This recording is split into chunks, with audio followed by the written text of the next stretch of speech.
On this episode of Life in a Tide Pool, find out if this animal is alive or dead, can crabs regrow lost legs, and how can lobsters and crabs grow in size when their shells are so hard and rigid.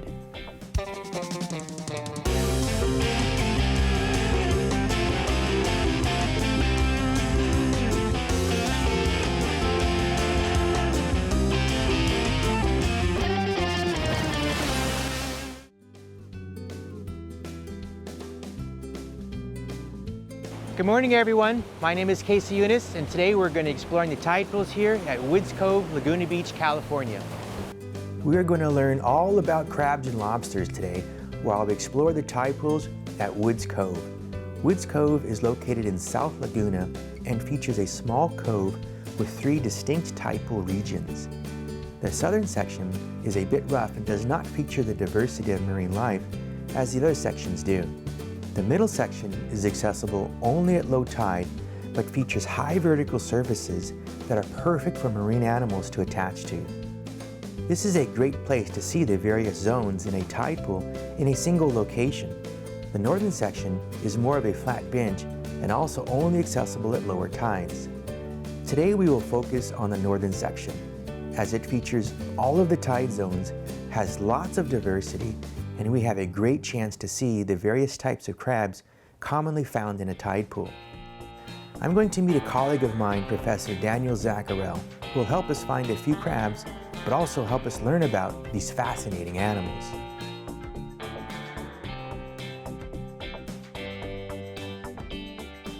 Tell me about this pool right here. Okay, so there's a lot going on in this pool. Okay, so you can see there's all kinds of encrusting algae, all of these fleshy algae that are growing in here. Right.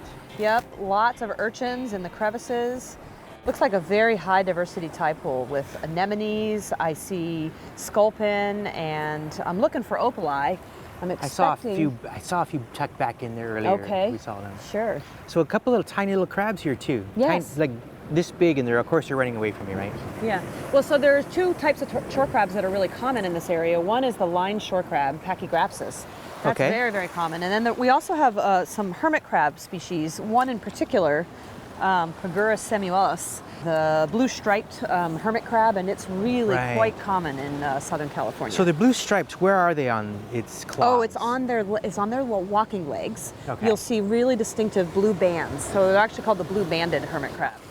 So here's more of your crabs scurrying away. Oh yeah. So now why do they scurry away when we even get near them? Well, that's protective. You know, they probably recognize that we're potential predators. You know, the most common predators are really seagulls and believe it or not, raccoons come down into the intertidal. I've heard of that a lot. There we go. So I'm guessing that anytime we cast a shadow over them, they're going to take off and run. They're gone. They're probably reacting to that. So here's another pool kind of right in front of us here. Sure. Again, we see anemones a little less, it's calmer here, right? Yeah, it's a little calmer. I actually see quite a lot of a particular alga. That really bright green algae is called ulva. Okay. And it's probably the most delicious algae out here. Everybody loves to eat ulva. Everybody, if you're an algae, you're an herbivore. If you're a crab, in particular. Do crabs eat algae? They do. Actually, the line shore crab that we were talking about earlier, that Pachygrapsis, it's probably feeding on algae more than anything else. Really? I thought and ulva is going to be a particular favorite of it. It'll scavenge dead animals. Okay. And in fact, it's known to eat limpets. Really? But really, it's primarily scraping algae off the rock and eating algae like ulva. So I'm looking at this nice little area here, and so I want to talk a little bit more about crabs. And so that looks to me what's a little hermit crab right there, right? Yeah, so this is that blue banded hermit crab we were talking about earlier. I gotcha. It's living in a whelk shell, so living in a snail shell. What happens when the hermit crab wants to grow and get bigger? What do they do? Yeah, so it's pretty interesting. All crabs, regardless of whether they're hermit crabs or not, have an exoskeleton. And that's a skeleton on the outside of their body. So to grow, they actually have to molt that exoskeleton. They have to shed it. They grow in a big pulse when they have a soft exoskeleton before it hardens again. If you're a hermit crab, you start life, you have to find, remember those little periwinkle snails? Up over there, yeah, well actually those small periwinkle snails make really great houses for very small hermit crabs. Okay. But as the hermit crabs grow and molt, they not only have to molt their own exoskeleton, they also have to shed the house they're living in, and they have to move into a bigger accommodation. And so they are constantly in search of a larger snail shell to move into. So, you know, here you might notice there are some of these periwinkle shells filled with little tiny juvenile hermit crabs, and then we have this larger whelk snail shell with an adult hermit crab. Is it fair to say then hermit crabs can only live where there's other snails where they can use their shells to live and grow into? That's right, and in fact there's been some really interesting research done that shows that that empty shells are a limiting resource. So hermit crabs actually sometimes battle over these empty shells. They're not just plentiful. And there have been actually studies that have shown that they're kind of particular about the shell they're in. They prefer a particular species that has a particular density of shell, or they'll prefer a shape of shell, things like this? That's right. They also prefer shells that are undamaged over shells that are damaged, and that makes perfect sense, right? You wouldn't want to move into a house with big holes in the wall, right? So I bet there's a lot of competition for the shells. So if I'm a hermit crab, is it the same thing in the natural environment, a hermit crab looking for shells? If I'm bigger, the badder, stronger, I'm going to get that shell. Absolutely. And you can actually, if you're a very observant tide pool practitioner, you can go out there, hang out by the tide pools, and sometimes you can actually see those hermit crabs battling, one trying to draw the other out of its shell. I've seen them just grabbing onto each other, 3 or 4 at a time, pulling each other away. They can. They sometimes can get into those battles, yeah. Okay, great. That's right. Let's go take a look at this pool over here. Sure, sounds great. So I'm looking at this nice pool over here in front of me, and I see a lot of algae over here. Yeah. And of course the water is rushing up here like this. Yeah, it's just beautiful. So what are some of the conditions and some of the factors animals living in this particular area have to worry about? Well, there's really high velocity water. You can see that pouring over, back and over. And actually for animals living in the intertidal area, believe it or not, that can be a preferred habitat, because it's delivering this cool, nutrient-rich water continuously to the animals and the plants. So we have a lot of delivery of water, the nutrients and food, but they're going to have to really, really hang on tightly here. So what are the adaptations to hang on for your dear life in this? Okay, so for the algae, for example, they've got these amazing holdfasts that are incredibly strong, can handle just a ton of wave force. Right, I can see all the holdfasts, just big, thick things down there. Mussels, have their byssal threads that also incredibly strong, and then a lot of the more mobile animals, like the crabs that we were talking about earlier, they can take shelter in the cracks and crevices. And you'll remember we just saw a couple over there, right. A couple of those Pachygrapsis crabs just clambered away, so they're clearly perfectly happy in this habitat. So initially I would think the animals living here in this specific pool, things that could withstand very significant wave action like that. Would I see things that may not survive wave action here, like some of the things that can escape? Actually, in this particular pool, we're probably not going to see necessarily a lot of fish, because there's so much activity in the water, and the water is getting completely drawn out each time with each exiting wave. And so this isn't necessarily going to be a location where a fish is going to hang out. I want to look over here and I want to talk about some of the competitions for space here. I see a lot of different types of algae. Yes. I'm going to see a lot of different types of animals. How do they compete for space in something like this here? Well, it's interesting. That algae, the really bright green algae, that's called ulva. It's actually not a super good space competitor, but what it is it's a really fast grower. And it's a good colonizer, so it reproduces really rapidly. It's an example of an organism where you're in a tide pool like this. If some of the other algae gets grazed upon or pulled away or sheared away by a storm, then that ulva can be one of the first alga species to move into the area. And so what you have is this sort of gradient of ones that are fast growing and good colonizers against some of the slower growing algae that have stronger holdfasts. So they put more resources into and being more competitive.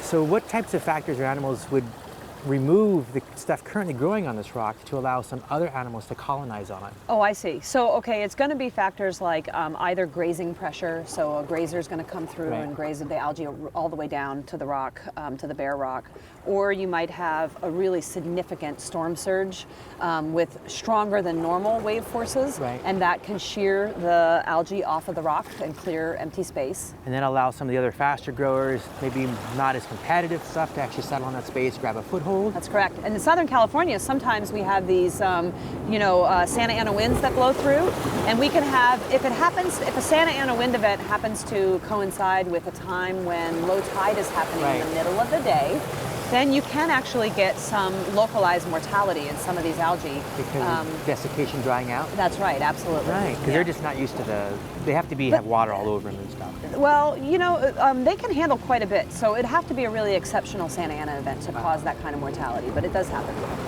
Tide pools are very fragile and sensitive ecosystems. Human impact can have dramatic effects on the numbers and diversity of marine life.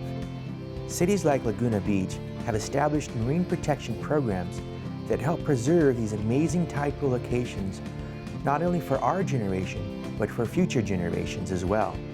So I want to introduce you to the Marine Protection Officer, Jeremy Freeman, who's going to tell us a little bit more about what the Marine Protection Officer does. Jeremy, thank you so much for having us here today and sharing us your information. So what does a Marine Protection Officer do? Well, first off, thanks for having me today, Casey. A Marine Protection Officer wears many hats in this city.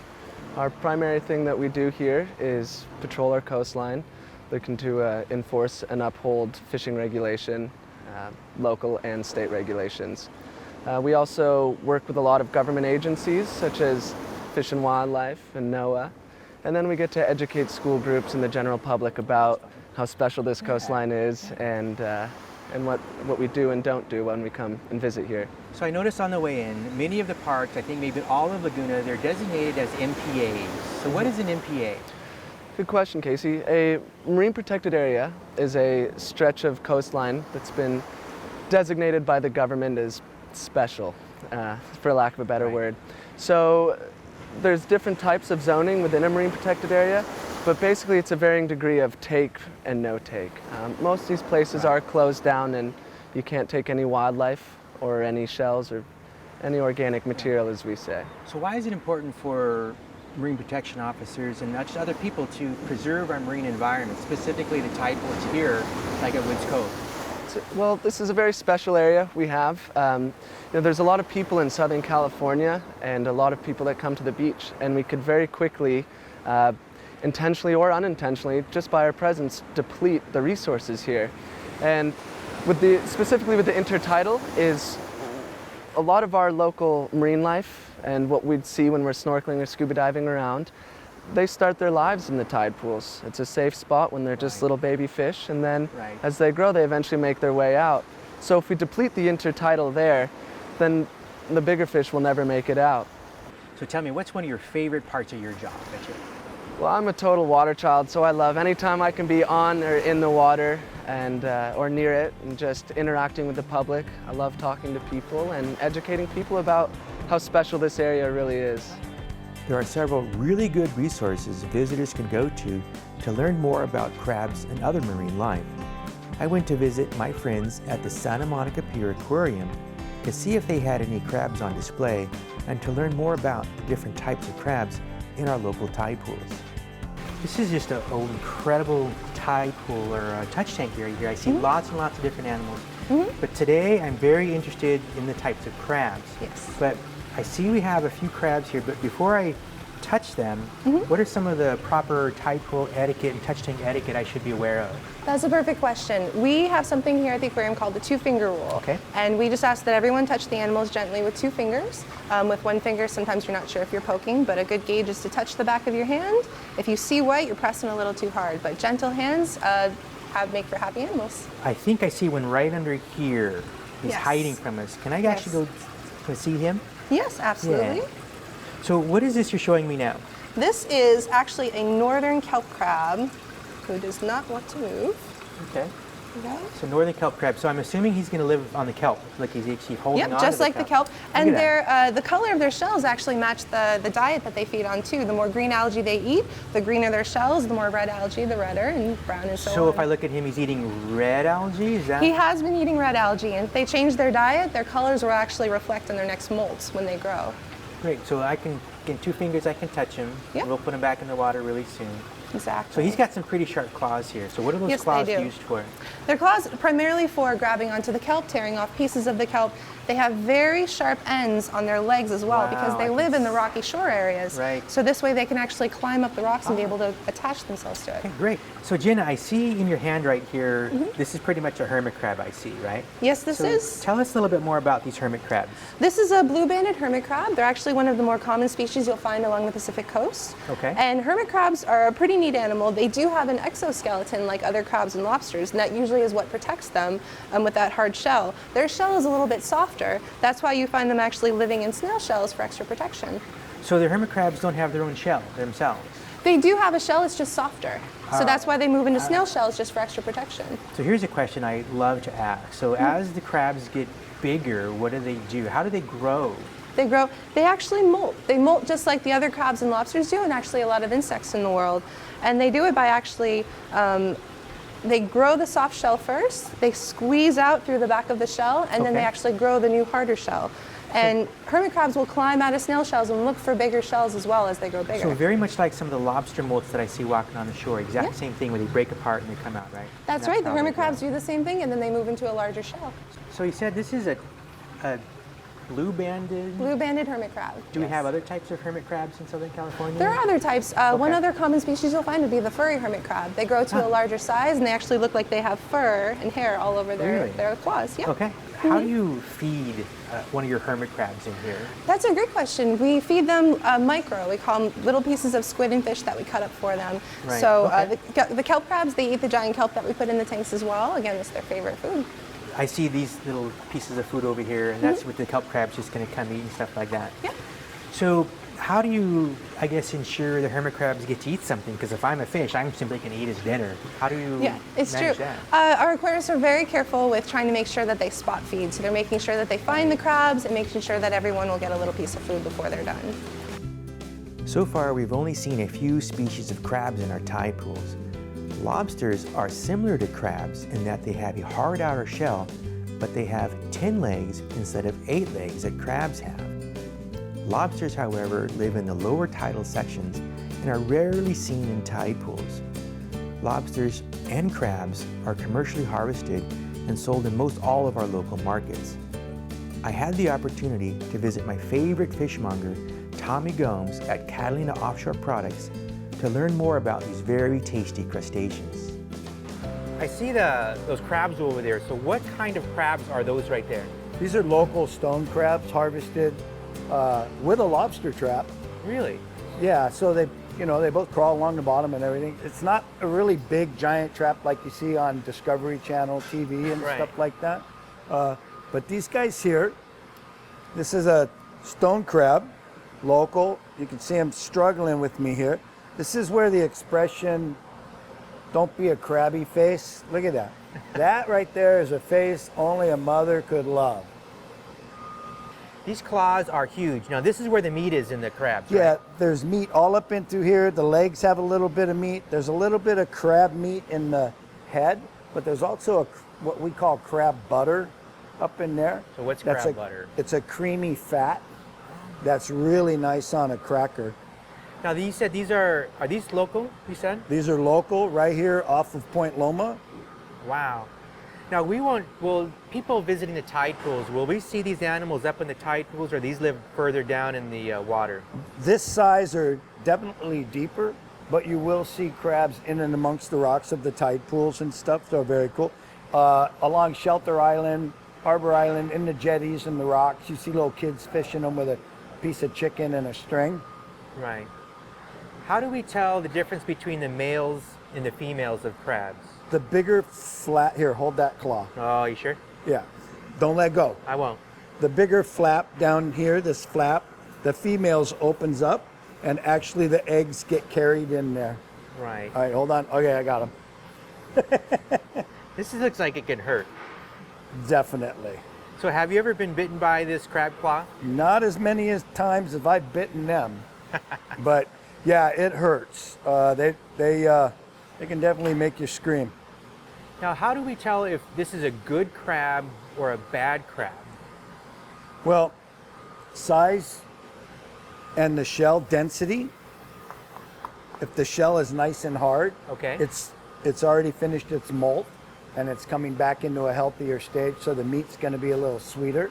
Gotcha. And you want to look around for barnacles that might have eaten into the shell and cause a lesion and stuff like that. This I guy is see. really clean. You can see he lost a couple of legs in his battles throughout, but overall, this is a pretty good looking crab. When harvesting this in a sustainable manner, which they do down in Baja in California, they take one of the claws off and then they throw the animal back with the other claw, and the claw will rejuvenate itself. This ability for crabs to regrow limbs is a remarkable characteristic that is very rare in the animal kingdom. This ability is also found in another common typal animal, the sea star. The missing limbs of the crab will take between 2 and 3 years for adults to regenerate. The regrowth occurs after the crab has shed its exoskeleton and before the new shell has had a chance to harden.